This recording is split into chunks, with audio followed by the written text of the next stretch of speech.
அந்த வானத்தை போல மனம் படைச்ச மன்னவனே, பனி துளிய போல குணம் படைச்ச தென்னவனே,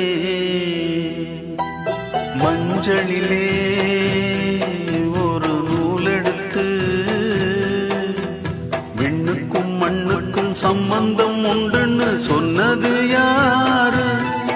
அது மன்னவன் பேரு. அந்த வானத்தை போல மனம் படைச்ச மன்னவனே, பனி துளிய போல குணம் படைச்ச தென்னவனே.